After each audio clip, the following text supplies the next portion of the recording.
I was there, lying on that hospital bed, tubes sticking out of me, struggling to breathe, when suddenly I felt a gentle hand touch my forehead. I slowly opened my eyes, expecting to see a nurse, but what I saw, man, it still gives me chills just remembering it. It was a woman dressed in white, with a blue cloak sprinkled with stars, and she held a rosary in her hands. She smiled at me with a tenderness I had never seen in my life, and simply said, "Son, your mission is not yet finished." When I blinked again, she had vanished, but the scent of roses lingered in the air for hours. The doctor who came in shortly after was astonished. My vital signs had completely stabilized, something he called inexplicable. But let me go back to the beginning of this story, because to understand what happened in that hospital, you need to know who I was before that day. My name is Edward. I'm 47 years old, and until a few months ago, I was the typical man who thought he had everything under control. I was born and raised in a very traditional evangelical family in rural Illinois. My father was a deacon, my mother led the women's group at church, and I, from a young age, was molded to follow in their footsteps. I remember at 7, I was already memorizing entire verses from the Bible. At 15, I was already preaching to the youth. At 25, I married Sandra, a girl from church, the pastor's daughter. We had 2 children, Michael, now 18, and Beatrice, 15. Our life was a routine of services, Bible studies, prayer meetings. I worked as an accountant at a mid-sized company, but my true passion was serving God in the church. For 22 years of marriage, I thought I was on the right path. I had a stable family, a steady job, I was respected in the community. But around 40, something started to change inside me. It was as if a silent unrest had settled in my chest. I prayed, read the Bible, participated in all the services, but I felt like I was just going through empty rituals. Sandra started to notice. "Edward, you're different," she told me. "It's like you're here, but you're not." And she was right. I felt like an automaton, repeating the same words, the same gestures, without feeling that spiritual connection that once moved me. It was as if God had become distant, an abstract figure in an old book. That's when I started having health problems. Stomach aches that I ignored, attributing them to work stress. "It's just anxiety," I told Sandra when she insisted I see a doctor. "God will take care of me." The irony, right? I, who always taught about faith, was using it as an excuse not to take care of my own body. The pains got worse. I had nights when I woke up in a cold sweat with a burning sensation in my chest that rose to my throat. I took antacids like candy, but nothing worked. Sandra was worried. The kids started to realize something wasn't right. But I, stubborn as I always was, kept denying it. What I didn't know was that an ulcer was silently forming in my stomach. And worse, it was getting complicated. But my stubbornness prevented me from seeking medical help for months. I thought it was spiritual weakness, that if I prayed more, fasted more, everything would be resolved. The breaking point was one Sunday morning. I was getting ready to preach. It was my turn to give the main sermon.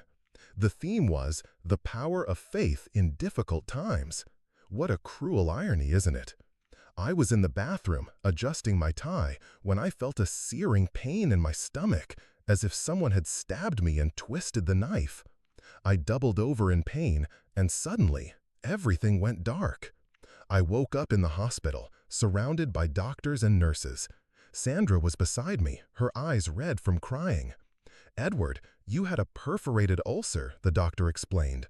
"Your ulcer got complicated. We almost didn't save you." The emergency surgery lasted 4 hours. 4 hours that changed my life forever. In the first few days of hospitalization, I felt lost. There I was, the man who always preached about divine protection, connected to tubes and machines, depending on medical science to survive. Where was my faith now? Where was the God I faithfully served for so many years? It was on the third day that everything changed. I was alone in the room. Sandra had gone to pick up the kids from school, when I started to feel a terrible pain. It wasn't physical, it was something different. It was as if my soul was being torn apart. I started to cry, and for the first time in years, I prayed truly. It wasn't memorized words, ready-made verses. It was a cry from the heart. God, if you really exist, show yourself, because I can't take this empty life anymore. And it was at that precise moment that she appeared. I smelled the perfume first, a sweet scent of roses that filled the entire room. Then a soft light began to form in the corner of the room. I blinked several times, thinking the medication was making me hallucinate, but it wasn't. She materialized slowly, as if emerging from a golden mist. A beautiful woman with delicate features, dressed in a white robe that shined softly, and over it a blue veil decorated with tiny stars that seemed to twinkle. In her hands, she held a pearl rosary that emanated its own light. My heart pounded. In my Protestant upbringing, I'd been taught that such visions were demonic. That lady was Catholic idolatry. But there was nothing evil about this presence. On the contrary, I felt a peace I'd never known. It was as if all the anger, all the pain, all the confusion of the past years had been sucked out of that room. She approached my bed and laid her hand on my forehead. The touch was real. I felt it. Warm, gentle, comforting. And then she spoke, in a voice that seemed to come from within my own heart. "Son, your mission is not yet finished." I tried to speak, to ask who she was, but I couldn't utter a word. She smiled, and in that smile there was a love so pure, so maternal, that it reminded me of my own mother when I was a child and had nightmares. "Pray with me," she said, showing me the rosary. "The words will come naturally." And something inexplicable happened. I, who had never prayed a rosary in my life, who didn't even know Catholic prayers, began to join her in a prayer that flowed from my heart as if I had known it for years. They weren't the exact words of the traditional rosary, but it was something similar, an intimate conversation with Mary, asking for her intercession, thanking her for her maternal presence. The vision lasted perhaps 10 minutes, but it felt like an eternity. As she began to fade, she left the rosary on my bed. "Take this with you," she said, "and remember, God's love is greater than any human doctrine." And then she disappeared, leaving only that scent of roses and the pearl rosary on my chest. When the nurse came in to check my vitals, she was amazed.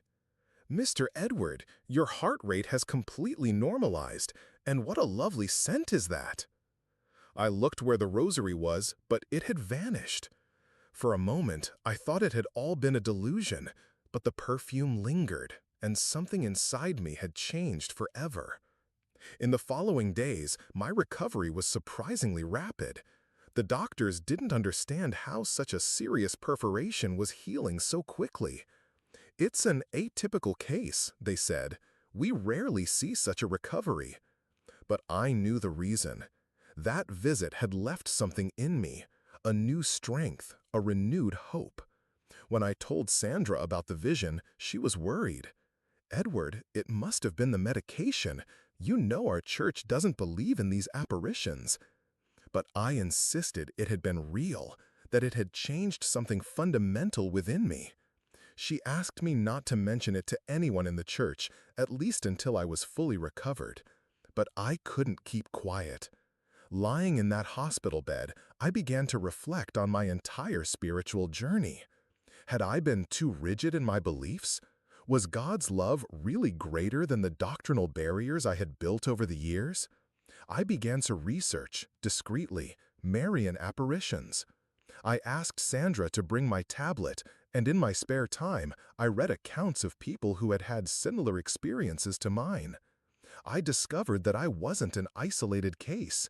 There were Protestants all over the world who reported encounters with Our Lady, and many had their lives transformed by these experiences. When I was discharged from the hospital 2 weeks later, I was a different person. Physically, I was healed, The tests showed that the ulcer had completely healed. But spiritually, I was on a completely new journey. I felt a deep need to better understand this experience, to comprehend what it meant for my faith. Back home, I tried to resume my normal routine. I returned to work, to church services, to family activities. But something had irrevocably changed within me. During sermons, I found myself thinking about Mary's words, "God's love has many faces." Was our church limiting that love with overly rigid doctrines? It was in one of these reflections that I decided to do something I never imagined I would do. I entered a Catholic church. It was a Thursday afternoon. I was leaving work and passed in front of the Church of the Rosary downtown. Something drew me inside. My heart pounded when I saw the image of Our Lady on the main altar. It was exactly as she had appeared to me in the hospital. I sat on a pew in the back and watched the people coming and going. There was a peace in that atmosphere that I hadn't felt in my church for years. People of all ages prayed in silence, lit candles, whispered requests. There was no shouting, loud music, pressure for outward manifestations of faith. It was a more introspective, more contemplative spirituality. An elderly gentleman approached and asked if I needed help.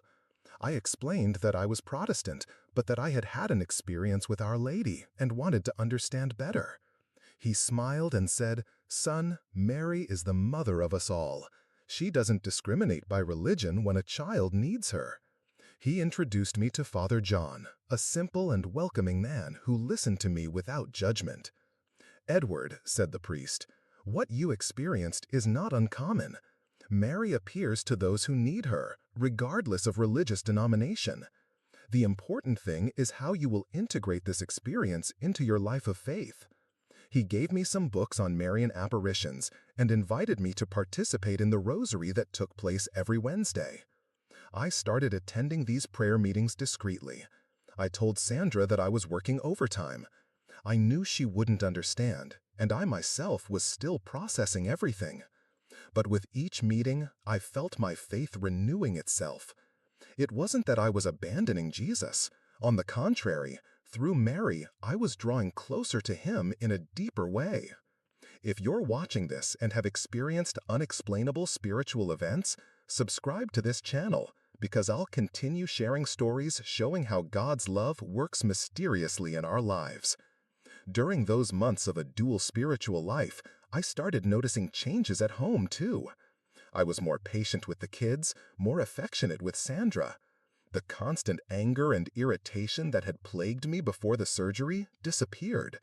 It was as if Mary's visit had healed not only my body, but also my soul. But I knew I couldn't live this lie forever. Eventually, I'd have to make a decision: continue pretending nothing happened, or publicly embrace my new spiritual journey. The opportunity came unexpectedly. It was a Sunday morning. I was preaching about forgiveness when, mid-sermon, something happened. I felt that rose scent again filling the room. I looked at the congregation and among the people saw a woman in white who smiled and subtly waved. No one else seemed to see her. My heart pounded and I understood it was a sign. I stopped mid-preach and decided to tell everything. I recounted my experience in the hospital, the vision of Our Lady, how it had transformed my life. The church was silent. Some people seemed shocked, others moved. I ended by saying, "Brothers and sisters, I've learned that God's love is greater than our doctrines. It can manifest in ways we don't expect, through people we don't know." The reaction was mixed. Some members supported me, saying they felt my preaching was deeper, more touching in recent months. Others worried, thinking I'd been deceived by the devil. The pastor called me for a private conversation and suggested I take a sabbatical to fully recover from the surgery and its psychological effects. It was painful but liberating. For the first time in years, I was being completely honest about my faith. Sandra was conflicted. She loved me and saw I was happier, but she worried about our position in the church, about what friends would say. The children, surprisingly, were more open. Michael said, "Dad, if this made you a better person, then it must be a good thing." I then decided to seek a community that could embrace my new understanding of faith. I found an ecumenical movement in the neighboring town where Catholics and Protestants gathered to pray together, respecting doctrinal differences but celebrating their common ground. There, I met others who'd had similar experiences. There's Joseph, a former Presbyterian who had a vision of St. Francis of Assisi during a financial crisis. Martha, a former Pentecostal who began having dreams of Catholic saints and discovered a vocation to work with the homeless. Dr. Robert, a Baptist doctor who started including Marian prayers in his routine after his daughter was cured of cancer following a pilgrimage to a shrine. These people helped me understand I wasn't alone, that many people were bridging different Christian traditions. I learned I didn't have to abandon my Protestant background entirely, but could integrate it with elements of Catholic spirituality that resonated with my experience. Today, 2 years after that vision in the hospital, my life is completely different. I'm still married to Sandra. She eventually accepted my journey, especially when she saw how it transformed me into a more loving and present husband and father. My children respect my choice, and Michael even joins me sometimes at the ecumenical gatherings. I stopped being an accountant and opened a small spiritual retreat center. It's not affiliated with any specific denomination. It's a space where people of different religious traditions can seek guidance, prayer, and fellowship. I have an image of Our Lady of the Rosary in my office, along with a Bible and other Christian symbols. Many people seek me out with similar experiences. Protestants who've had Catholic visions, Catholics touched by evangelical preachers, people who feel God's love transcends denominational barriers. I help them process these experiences without judgment, showing that spirituality can have nuances beyond human doctrines.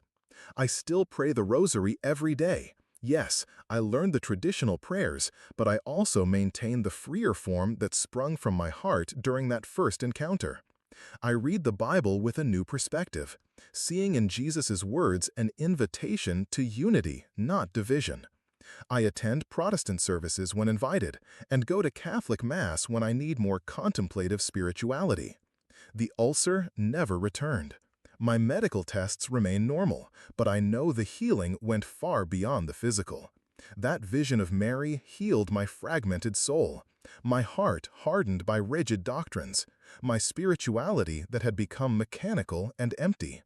Some days I still wonder if it was all real or a hallucination caused by medication. But then I smell that rose scent again in unexpected moments, during prayer, in a conversation with someone suffering, when I'm helping someone find their spiritual path.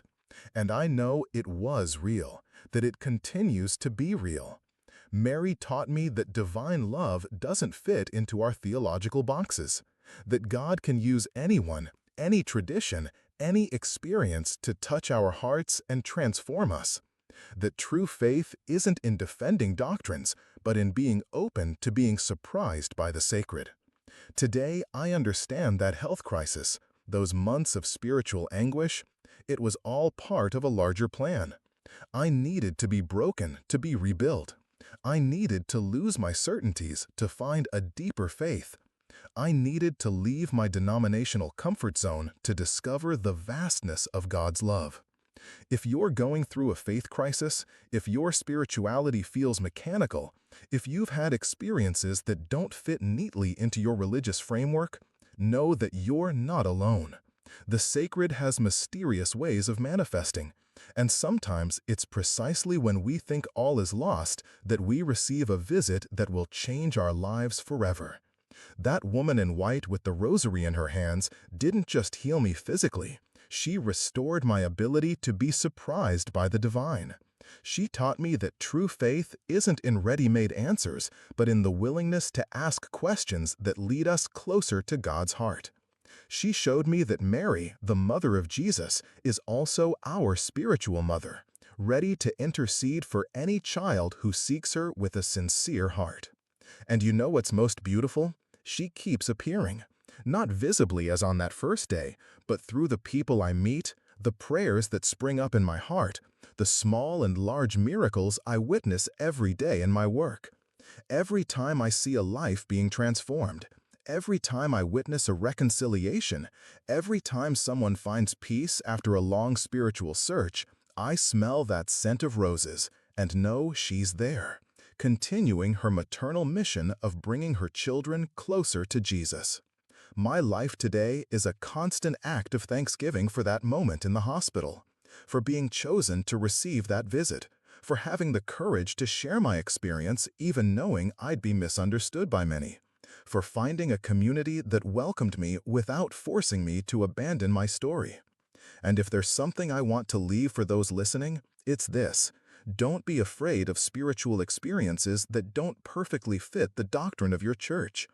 God is bigger than our theologies, and His love can manifest in ways our rational minds can't explain. The important thing is to discern whether these experiences bring us closer to love, peace, compassion, which are the true fruits of any authentic encounter with the sacred. Today, when I see someone suffering as I suffered in those months before surgery, I offer not only words of comfort, but my testimony that even in the darkest moments when we feel God is distant, He may be preparing an encounter that will change our lives forever. And sometimes that encounter comes through a loving mother who never abandons her children, no matter what religious tradition they come from. This is my story, a story of brokenness and restoration, of crisis and transformation, of an unexpected encounter with the sacred. A story that continues to be written every day, with each person I help find their own spiritual path, with every prayer I offer asking for the intercession of that woman in white who changed my life forever.